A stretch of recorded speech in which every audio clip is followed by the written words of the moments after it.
आगे बढ़ते हैं, बात करते हैं मुनव्वर राणा की, जो अपने एक बयान को लेकर विवादों में आ गए हैं।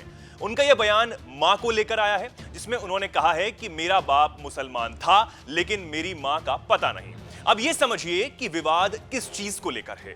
दरअसल उन्होंने कहा कि मेरा बाप फौज में था और फौज अपने साथ बीवियां लेकर नहीं चलती थी, और इसी को लेकर विवाद खड़ा हो गया है कि मुनव्वर राणा आखिर कहना क्या चाहते हैं।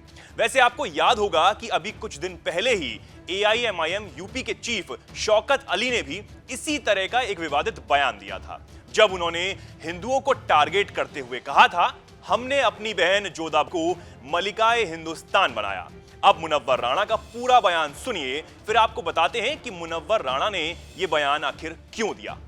मैं बहुत ईमानदारी से कहता हूं कि मेरा बाप मुसलमान था, इसकी मैं गारंटी लेता हूं, लेकिन मेरी मां भी मुसलमान थी, इसकी कोई गारंटी नहीं ले सकता, क्योंकि मेरा फर्स्ट फादर जो इंडिया में आया, चाहे समरकंद, अफ्रीका, अरब या कहीं से भी आया हो, वह फौज के साथ आया था, और फौजी बगल में बीवियां लेकर नहीं चलते। ऐसे में मां भी मुसलमान थी, इसकी गारंटी मैं नहीं ले सकता। दरअसल मुनव्वर राणा यूपी में योगी सरकार की तरफ से किए जा रहे पसमानदा मुसलमानों के सम्मेलन में बोल रहे थे, जिन्हें बीजेपी यूपी में लुभाना चाहती है, और इसी पर मुनव्वर राणा उखड़े हुए नजर आ रहे हैं। हालांकि यह कोई पहली बार नहीं है जब मुनव्वर राणा ने विवादित और अजीबोगरीब बयान दिया हो। इससे पहले भी वे कई बार विवादित बयान दे चुके हैं।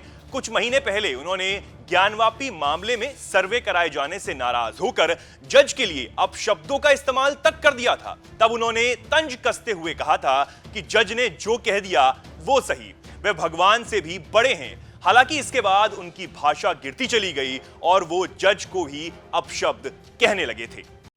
वीके न्यूज उत्तर प्रदेश, उत्तराखंड, सच का सारथी।